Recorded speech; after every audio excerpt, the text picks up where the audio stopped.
conheci o Gil, este garoto que está aqui sentado, virado para o canto, de costa para nós. Gil é um garoto com necessidades especiais, com déficit intelectual. Frequentava essa escola há muitos anos, mas nunca tinha pronunciado uma única palavra.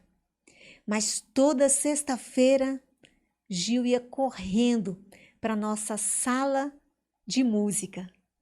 Nessa sala a gente tocava violão, tocava órgão, cantávamos, brincávamos, dançávamos, contávamos histórias. Todas as crianças participavam, exceto o Gil. A gente percebia que ele gostava de estar ali, porque ele não recusava, ele vinha caminhando. Mas ele não interagia, nem com as crianças e nem comigo.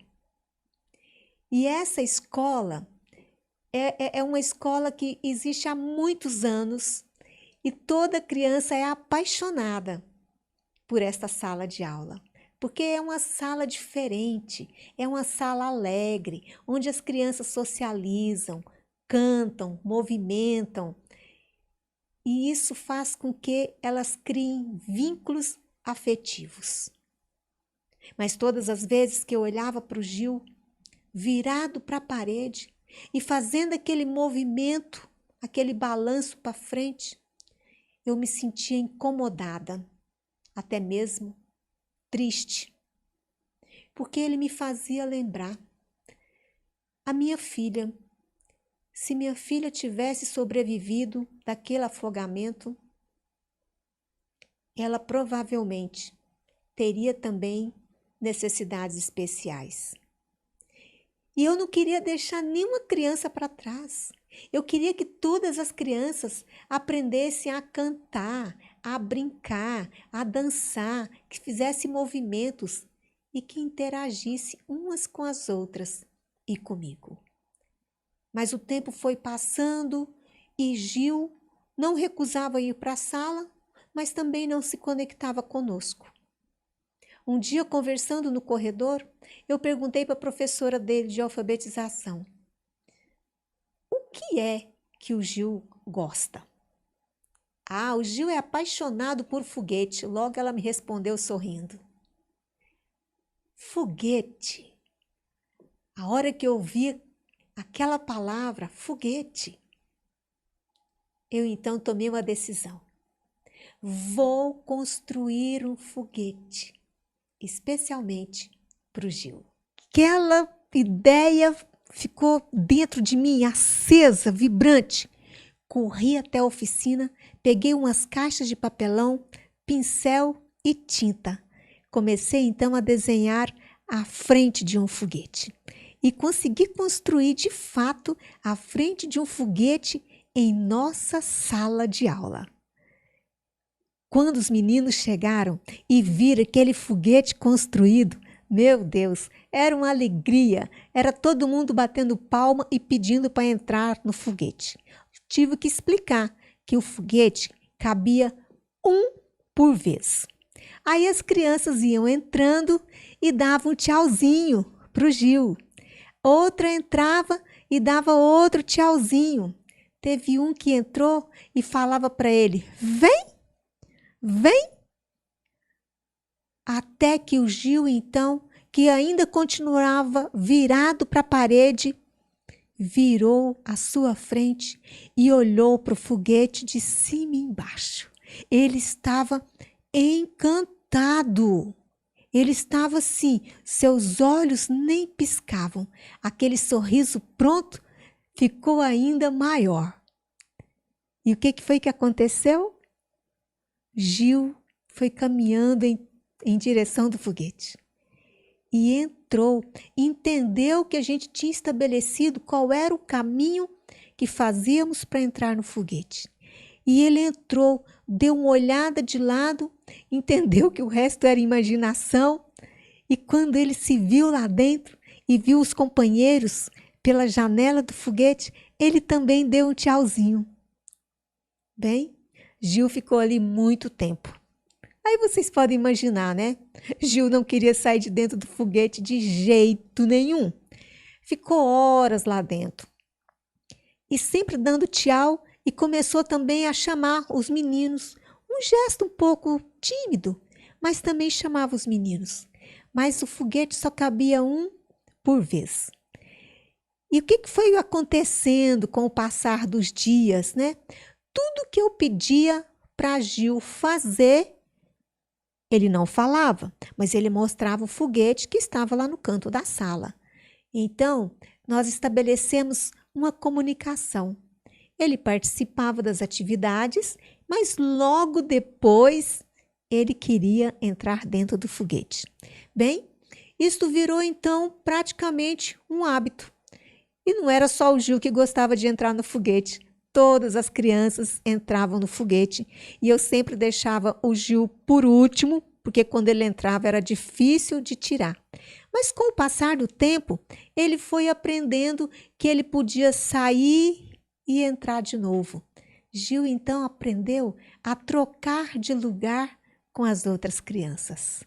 Olha, eu fiquei extremamente feliz e alegre com essa conexão que nós estávamos começando a estabelecer.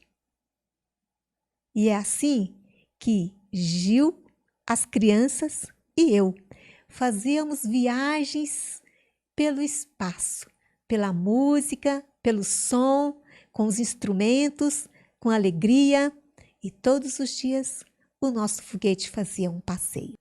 Todos os dias o nosso encontro era recheado de música, movimentos e danças e muita imaginação. De todas as músicas que cantávamos, todos eram apaixonados pela música Sol. E a música era toda também em movimento. Um dia, era uma festa na escola. Se não me engano, nós estávamos comemorando a Semana da Criança. Convidamos o autor, o compositor e cantor de várias músicas que nós cantávamos, mas também da música Sol. O cantor ficou todo feliz, colocou a sua melhor roupa, pegou o seu violão e foi lá para a escola de ensino especial cantar com todas as crianças. Que tarde alegre, divertida, estava todo mundo muito alegre.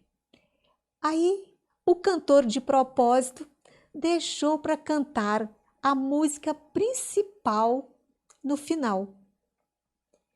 E ele cantava e ensinando os meninos a repetir o refrão.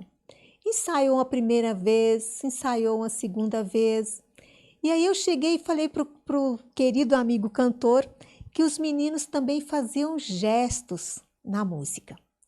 E ele, então, agora nós vamos cantar com gestos. E aí ele começa cantando e o refrão era bem simples. A criançada tinha que fazer sol e fazer esse movimento com as mãos. Quando o cantor, de fato, chegou neste momento, o que foi que aconteceu? Uma grande surpresa. Gil levantou, correu, subiu no palco e cantou o refrão.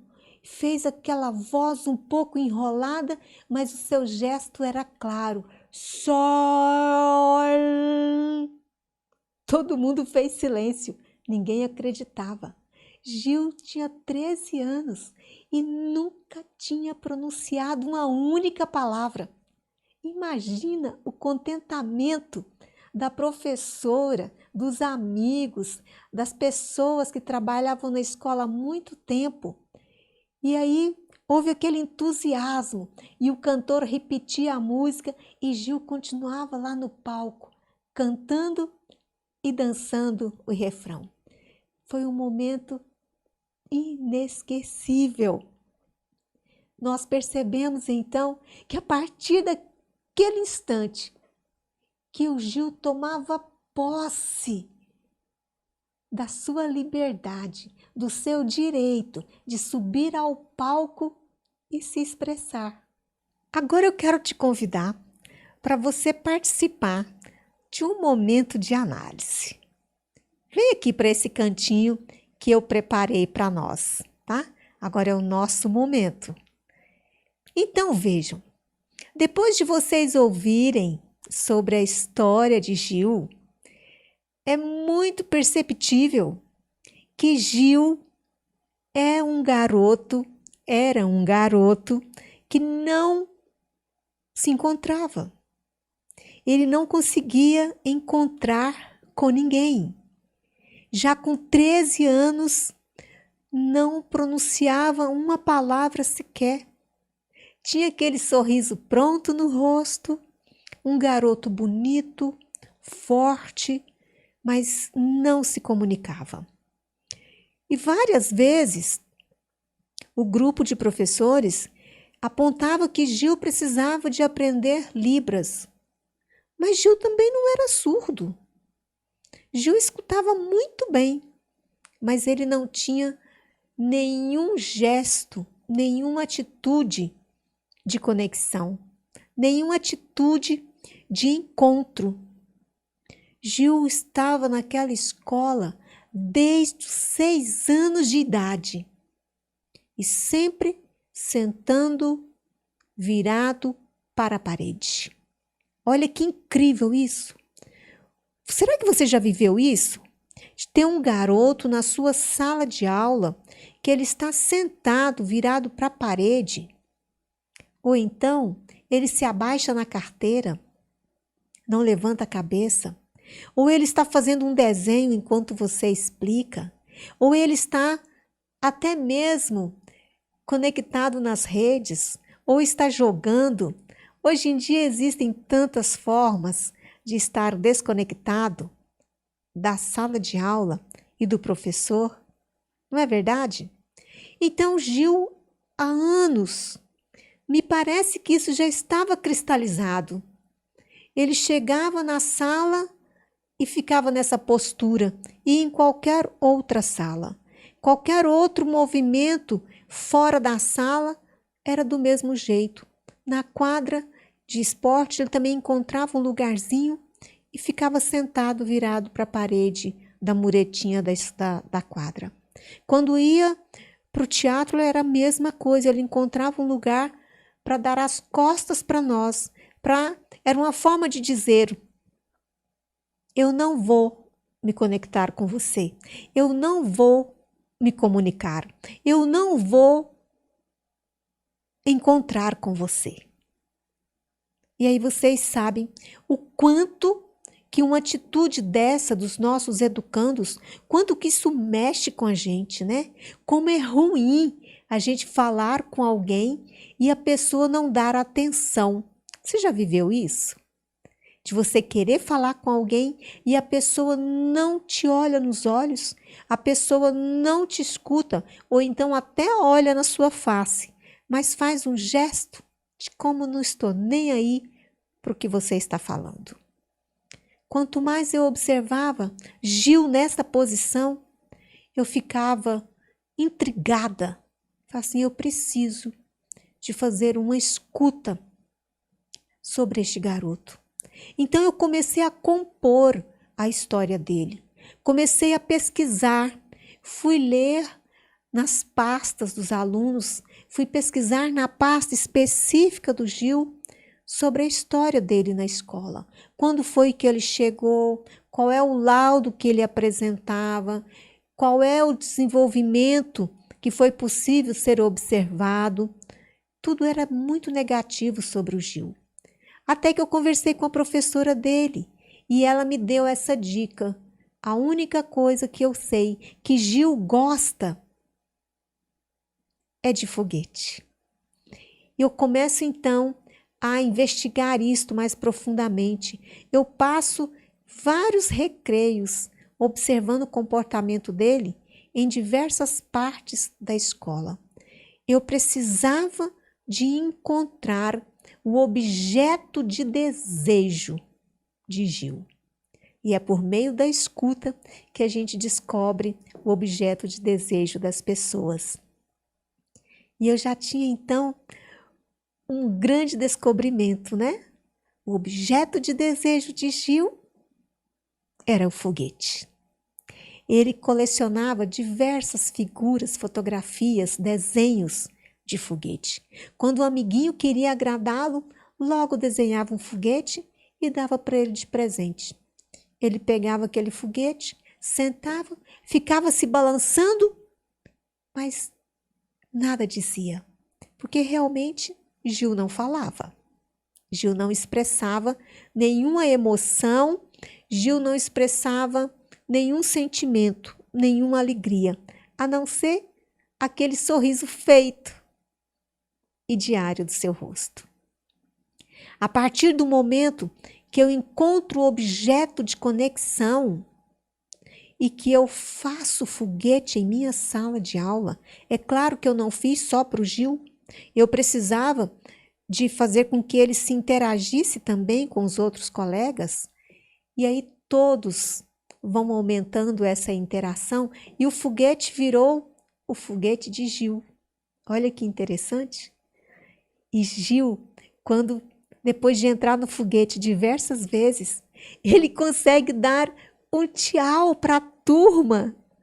Gente, ele estava repetindo. A gente sabe que é um gesto de imitação dos outros coleguinhas, porque todos que entravam lá davam um tchauzinho. E Gil faz também a mesma coisa. Difícil era de tirar ele do objeto de desejo. Mas o que a gente foi percebendo? Que quanto mais eu escutava o Gil, quanto mais eu trazia este momento de alegria, a nossa conexão ia melhorando. Gil já sabia, então, qual era a hora que ele podia entrar no foguete, e mais tarde ele também começa a entender qual é a hora de sair do foguete. E ele começa a socializar.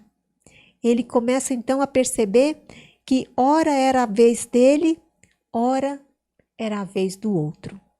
Mas no dia que teve a apresentação do cantor e compositor da música Sol, que era uma música que eu trabalhava todos os dias, Gil sobe ao palco e na hora do refrão canta a palavra Sol, um pouco ainda com dificuldade, mas ele diz Sol e faz o gesto.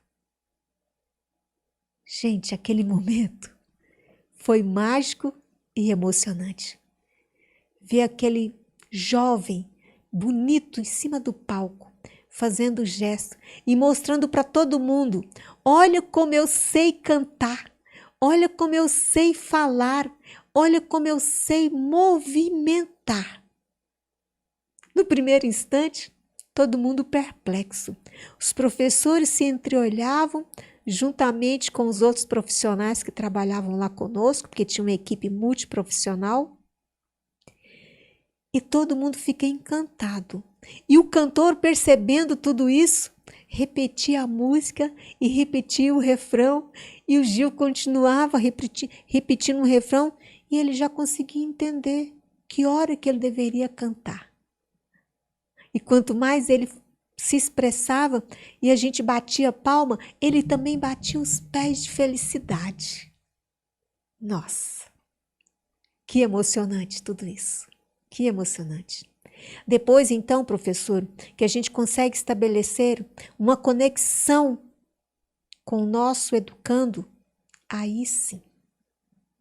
Agora nós podemos, de fato, fazer todos os dias intervenções pedagógicas para que ele continue se desenvolvendo. Precisamos de olhar para os nossos educandos com essa postura de que ele é uma estrela, de que ele é o sol. Ele é o sol para sua família, ele é o sol para seus amigos, ele é o sol para a escola, porque ele é único. Ele é único. E ele precisa brilhar. Mas para que ele brilhe, professor, você precisa de zelar dessa conexão intencional, dessa comunicação que começa por essa escuta, que começa por um olhar, pela descoberta de um objeto de desejo, que pode começar por uma música, por um movimento, ou muitas vezes na descoberta de uma dor. Mas a gente precisa de dar conta, de descobrir quais são as necessidades dos nossos educandos, do que é que eles gostam, quais são os seus interesses, o que é que chama a sua atenção, a sua curiosidade. Porque para fazer isso, nós precisamos de deslocar, tirar do centro os conteúdos e colocar no centro o sujeito.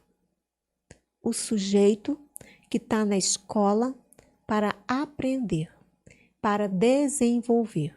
E quando a gente fala que esse garoto precisa, que os nossos jovens, as nossas crianças precisam de desenvolver, nós podemos aplicar a teoria de Vygotsky, que é bem clara, que deixa assim uma orientação para todos nós, que somos professores, pedagogos e educadores, que nós possamos ir lá na zona real de desenvolvimento. O que é que o sujeito já consegue fazer sozinho, para que nós possamos partir deste lugar, que é o objeto de desejo, partir deste lugar para que a gente possa ir atuando paulatinamente na zona proximal de desenvolvimento. E aí sim, isso vira um ciclo.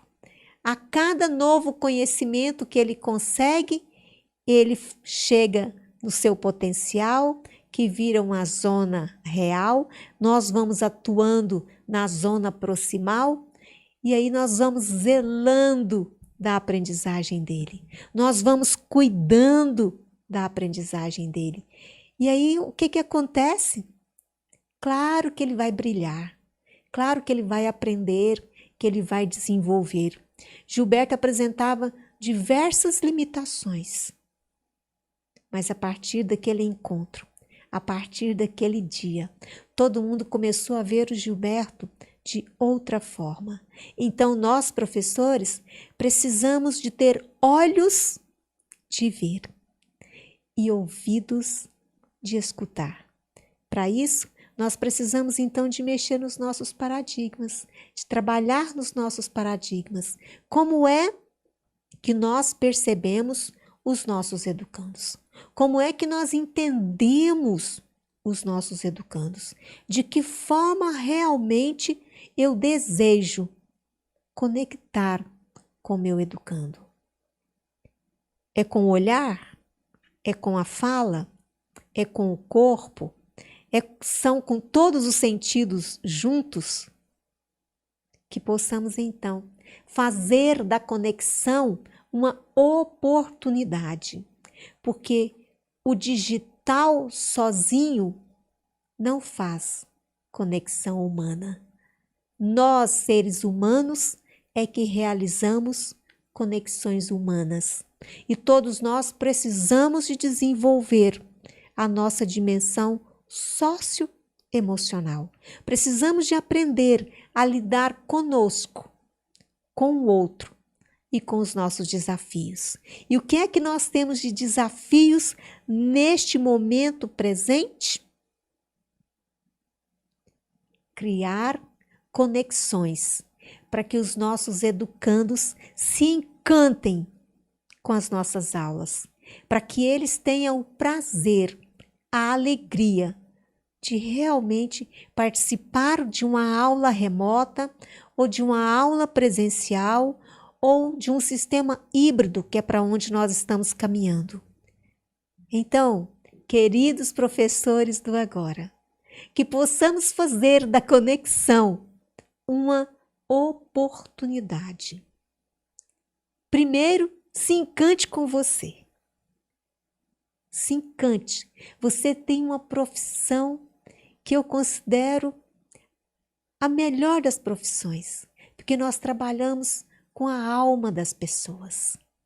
Então, se encante com você, se encante com a oportunidade do crescimento. Se encante porque você não está sozinho. Se encante porque você tem a oportunidade de aprender sempre. E nós existimos para ajudar você nesta jornada que está sempre em transformação. Então, a minha gratidão por você existir, por você estar aqui, por você reconhecer que nós temos milhões de Gil com diversos comportamentos, que saibamos fazer do desencontro um encontro, possibilitando uma escuta, possibilitando as descobertas, criando conexões e zelando do desenvolvimento dos nossos educandos. Muito obrigada, porque você existe. Eu me encanto com a sua presença, com a oportunidade que nós temos agora de nos conectar. Paz para você. Obrigada.